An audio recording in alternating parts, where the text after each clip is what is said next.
ஆரம்பிக்கலாம். தொண்டர்களையோ அல்லது ரசிகர்களையோ ரொம்ப குறைச்சு மதிப்பிடுறீங்களா? குறைத்து இல்ல, ரொம்ப ரொம்ப குறைத்து மதிப்பிடுறோம். பாஸ்கர், உன்கிட்ட சொத்து பத்தி எது இருக்கு? இல்லண்ணே, இனிமேதான் அழைச்சு சம்பாதிக்க. நல்ல தம்பி கூடியா கையெழுத்து போடாதீங்க.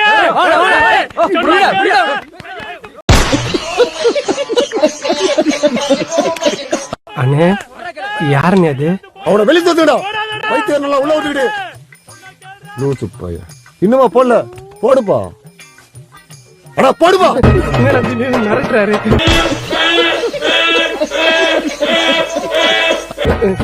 உன் நண்பன் கிட்ட சொல்லி என் பையனை எப்படியாவது பாஸ் பண்ண வச்சிருப்பா. நீ பாஸ் பண்ண வைக்கலனா தான் உன்னையும் சாணியால வைப்பேன். ஏன்னா கையெழுத்து போட்டது நீ தானப்பா.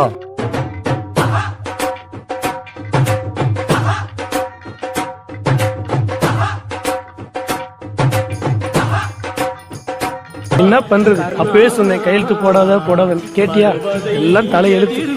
போய் சாணி எழுத்து. முதல்ல நான் இப்போதான் அந்த இன்சிடென்ட்க்கு அப்புறமா நான் மெயின் ஸ்ட்ரீமுக்கு வர்றேன். தாவேக்காவே இப்போதான் வரும். ஆமாம், அந்த 41 உயிர்களுக்கான அது வந்து எங்களுடைய பர்சனல் லாஸ். அதுக்கு 16 நாள் நாங்கள் துக்கம் கடைபிடிச்சு அது என்னமா அப்ப கொஞ்சம் கூட வெக்கப்படாம பேசிட்டேன்.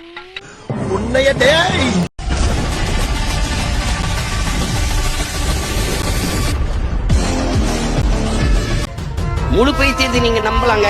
அரமெண்டல் தான் ஆபத்தானவன். திடீர்னு மறைஞ்சு கலர் தெரிஞ்சு விட்டுருவான், கட்சி எடுத்து குத்தி விட்டுருவான். இது வந்து அரமெண்டல். அதுக்கு 16 நாள் நாங்கள் துக்கம் கடைபிடிச்சு குறுக்கீடுக்கு நான் பதில் சொல்ல குறுக்கீடுக்கு மன்னிக்கணும். 16 நாள் நீங்க துக்கம் அனுசரிச்சிங்கல்ல, சொல்லலாம்ல மக்கள்கிட்ட. வேற எது வேணா சொல்லுங்க, நான் செய்யறேன். மேல இருந்து குதின்னு சொல்லுங்க, குதிக்கிறேன். கைய வெட்டிக்கன்னு சொல்லுங்க, வெட்டிக்கிறேன். ஆனா இது மட்டும் வேண்டாங்க.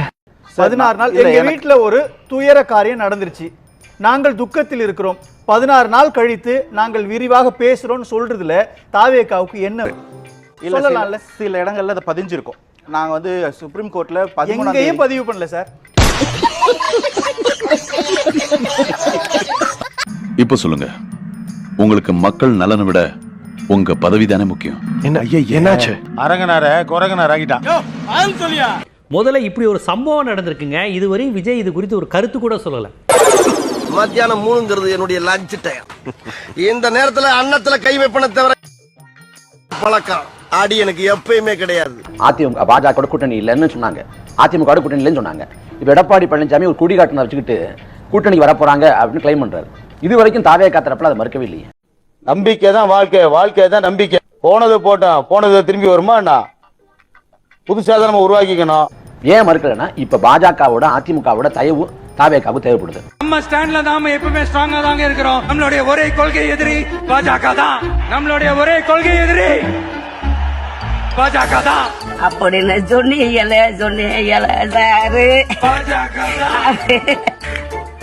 அவனை எதை காமிச்ச மயக்கனோட தெரியல. உள்ள போமா தாயி.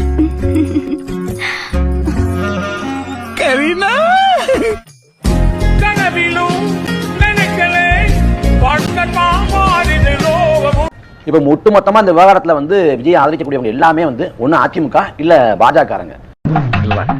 இங்க என்ன போட்டிருக்கு? தங்கப்ப. அங்க என்ன போட்டிருக்கு? தக்கம். தங்கப்ப தக்கம். அப்படி படிக்க கூடாது. எப்படி படிக்க கூடாது? கொஞ்சம் சேர்த்து வச்சு படிங்க. தங்க பதக்கம். எப்படி?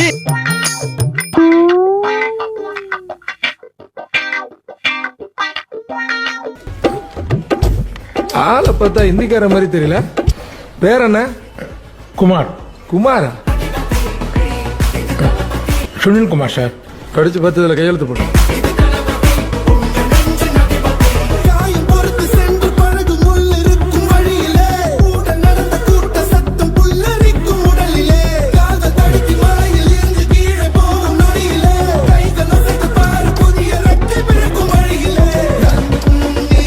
யோ, என்னையா இது?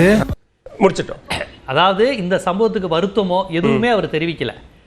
அதுல வந்து திருப்பி சினிமா டயலாக் மாதிரி போக்கிரியில வந்து பிரகாஷ்ராஜுக்கு பஞ்சு டயலாக் வர மாதிரி நான் இங்க தான் இருப்பேன் வந்து பாரு, இப்படித்தான் அவர் பேசினாரே ஒழிய அப்போ கூட நம்மளை இட்டு இவ்வளவு பெரிய விஷயம் நடந்துருச்சேங்கிற அந்த ஒரு பதபதைப்பு கூட அவரிடம் வந்து இல்லை. அவசரமா ஆரம்பிச்சிருக்கீங்க, என்ன கேஸ்? அது வேற ஒண்ணும் இல்லைங்கய்யா. தமிழ்நாடு அரசியல் நல்லா இருந்துச்சு, கரியரின் உச்சத்தை விட்டுட்டு வரேன்னு வந்தான், அதுக்குள்ள 50 பேரை கொண்டுட்டான். அடிப்படையில இதுல வந்து தார்மீக அடிப்படையில் முதன்மை குற்றவாளி விஜய் தான். தார்மீக அடிப்படையில மனசாட்சின்னு ஒருத்தர் இருந்தா இந்நேரம் கலங்கி இருக்கணும், பதறி இருக்கணும். நான் மனுஷன் தானே, அந்த நேரத்தில் அத்தனை பேர் பாதிக்கப்பட்டு இருக்கும் போது எப்படி அந்த ஊரை விட்டுட்டு என்னால கிளம்பி வர முடியும்?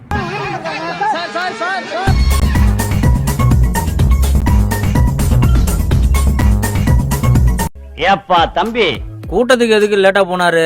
கதறு கதறு 27ஆம் தேதி ஷெட்யூல் பண்ணது திருவள்ளூர், எதுக்காக கரூர்ல போய் கூட்டம் போட்டீங்க? ஊப்பிங்க தான் எல்லாத்துக்கும் காரணம் ப்ரோ.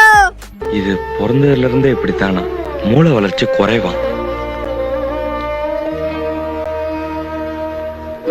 கதறு கதறு 3 மணிக்கு பர்மிஷன் வாங்கிட்டு ஏன் 12 மணிக்கே விஜய் வருவார்னு சொன்னீங்க?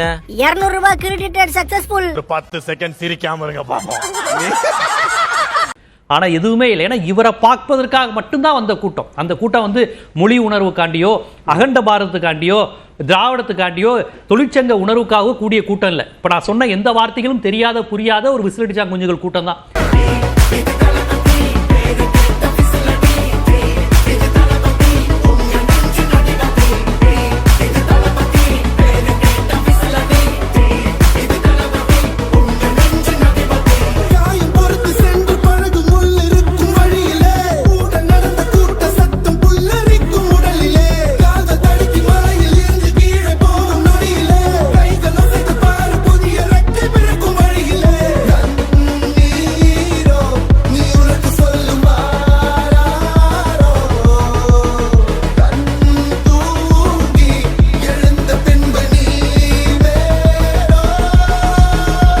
அதுகளா அங்க கூட்டம் வந்து விஜய்ங்கிற முகத்தை பார்க்க தானே ஒழிய நம்ம டெல்லி ஆட்சியை அகற்றணும், திமுக ஆட்சியை அகற்றணும்னு சொன்னா கூட அந்த கூட்டத்தில் விஜய் தொண்டர்களையோ அல்லது ரசிகர்களையோ ரொம்ப குறைச்சு மதிப்பிடுறீங்களா? குறைத்து இல்ல, ரொம்ப ரொம்ப குறைத்து மதிப்பிடுறேன். நேத்து நான் ஒரு விஜய் அண்ணன் போட்ட இந்த வீடியோவை பார்த்தேன். அதுல அவர் என்ன சொல்றாரு தெரியுமா? எந்த வாயால அவரு அங்கிள்னு கூப்பிட்டாரோ சிஎம் சார, அந்த வாயால சார் சிஎம் சார் என்ன வேணாலும் பண்ணுங்க, என்னோட மக்கள் எதுவும் பண்ணாதீங்கன்ற மாதிரி பேசிட்டு இருக்கிறாரு. எல்லாரும் இப்ப சிரிக்கணும், இல்ல கடிச்சு விடுவேன். சிரிங்க சிரிங்கயா சிரிங்கயா.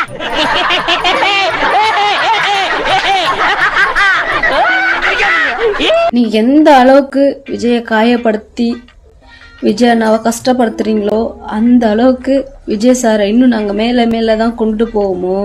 அதெல்லாம் போய் சிரிங்க சிரிங்க. உனக்கு என்னப்பா, நீ பைத்தியம், நீ என்ன வேணாலும் பேசலாம், நாங்க அப்படியா? நாங்க சரியா தான் பேசுறோம். ஏன்னா விஜயோட முகத்தை பார்க்கறதுக்கு 15 மணி நேரம் காத்திருந்தவங்களுக்கு நான் இவ்வளவுதான் தர முடியும். சனிக்கிழமை சாயந்தரம் கூலி வாங்கிட்டு ஒரு நடிகர், திரையில பார்த்த ஒரு நடிகர் நம்ம வீட்டு பக்கம் வராரு அப்படின்னா போய் பார்க்கணுங்கிற ஒரு தன்னியல்பு, ஒரு எழுச்சி அவர்கிட்ட ஒரு விருப்பம் இருக்காதா? அதுக்கு தகுதியான நபர் கிடையாது. வந்தா அந்த கூட்டம் எல்லாம் விவரம் தெரியாத கூட்டம், எல்லாம் நம்ம தமிழ் பிள்ளைங்க, எல்லாம் நம்ம ரத்தம் நம்ம இனம் தான். இப்படி இருக்குங்களே, என்ன பண்ண? This is called Rohini. இப்படி விவரம் தெரியாத ஒரு கூட்டத்தை கூட்டி அவர்களுக்கு உயிர் போறதுக்கும் நம்ம அடிப்படையில் காரணமாயிட்டோங்கிற குற்ற உணர்ச்சி முதல்ல விஜய்க்கு இருக்கணும். அது கிடையாது. அவர் தலைவருங்கிறது செகண்டரி. அடிப்படையில் ஒரு மனிதாபிமானவருக்கு இருக்கா, ஒரு குற்ற உணர்ச்சி இருக்கான்னு கேட்டா எதுவுமே இல்லை. எல்லா மனுஷங்களும் மனசுக்குள்ள பொய், பொறாமை, வஞ்சம், துரோகம்னு ஏகப்பட்ட ரெட்சிப்களை மாட்டிக்கிட்டு அலையிறாங்க. நல்ல வேளை நான் மனுஷனா போறக்கல. அதை அவர் ரசித்திருக்கிறார். அந்த கூட்டம் தனக்காக நெருக்கிக்கிறது, நிற்கிறதையும், தேட்டரில் நமக்காக வெயிலையும் மழையிலையும் கத்துறதும், நமக்காக அஜித் ஒளிகின்னு சண்டை போடுறதையும், ட்விட்டரில் ரஜினியை திட்டுறதையும் ரசிக்கிற அதே சாடிஸ்ட் மைண்ட் செட்டோட தான் இந்த கூட்டத்தை அவர் அணுகியிருக்கிறார்.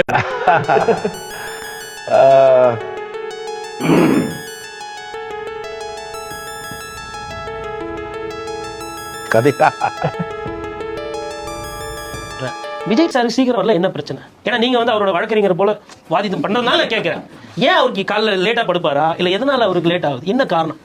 அது எதனா தெரியுங்களா? சார் அவர் லேட்டா வந்ததுக்கும் மத்த இடங்கள்ல லேட்டா எல்லா இடத்துலயும் லேட்டா வராரு அப்படின்னு சொல்லும்போது வந்துட்டு அதுக்கும் இந்த கொலைக்கும் முடிச்சு நான் கொலைலாம் பண்ணல. நீங்க திருப்பி சொல்லுங்க. அவர் நிரபராதி. பொதுவா ஷூட்டிங்க்கு டைமுக்கு போறாரு சார். மக்களை சந்திக்கணும் போது ஏன் லேட்டா வர யாருன்னா கேட்டீங்களா? ரசிகர்கள் நீங்க உங்களுக்கு சந்தோஷமா? உங்களுக்கு பிடிச்ச தலைவர் 8 மணி நேரம் லேட்டா வரவரெல்லாம் கால் வலிக்க வெயில் என்னோட ஒரு போட்டோ இருக்கும். எத்தனை கட்சிப்பெல்லாம் ஈரமாய் தலையில கட்டிக்கிட்டு மாஸ்க் மண்ணெல்லாம் பறந்து மாஸ்க் போட்டுட்டு அப்போ உங்களுக்கு 8 மணி நேரம் காக்குறது ஒரு பிரச்சனை இல்லையா? இல்ல நான் ஒன்னு தான் கேட்கறேன். நீண்ட வேணாம். உங்களுக்கு அது பிரச்சனை இல்லையா?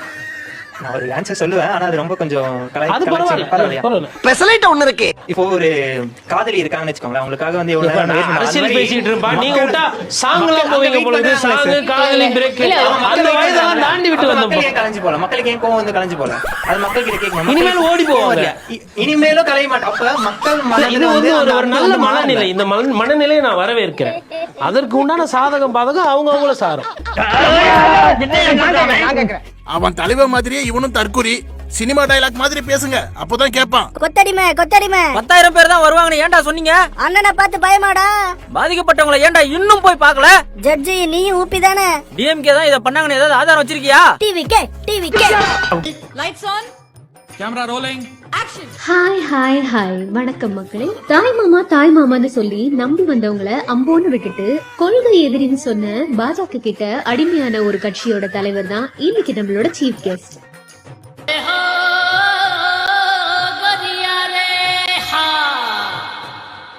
திராவிடம் தமிழ் தேசியம் ரெண்டும் என் கண்ணுல உளறி கட்டுப்பாடு இல்லாத அனல்களுக்கு தலைவனா இருக்கிற விஜய் கிட்ட இங்க இருக்கிற மக்களுக்கு சில கேள்விகள் இருக்கு. தாவேக்கான கட்சி ஆரம்பிச்சு இப்படி பாஜக காலில் விளையாடுறதுக்கு முதல்லயே பாஜக சேர்ந்திருக்கலாமே. பாஜகவை கொள்கை எதிரின்னு சொல்லிட்டு இப்படி அவசரப்பட்டு பாஜகவோட கைப்பாவையா மாறிட்டீங்களே. நம்மளுடைய ஒரே கொள்கை எதிரி பாஜக தான். மேடைக்கு மேடை கொள்கை எதிரின்னு பேசிட்டு இப்ப கட்சிய பாஜக அடக வச்சிட்டீங்களே ப்ரோ.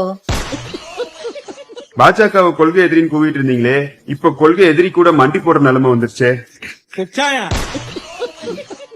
பெரியார் காமராசர் படத்தை தூக்கிட்டு சாவர்கர் கோல்வால்கர் படங்களை ஆபீஸ்ல வைக்க போறீங்களா ப்ரோ? நான் குமார் அவசரப்பட்டிய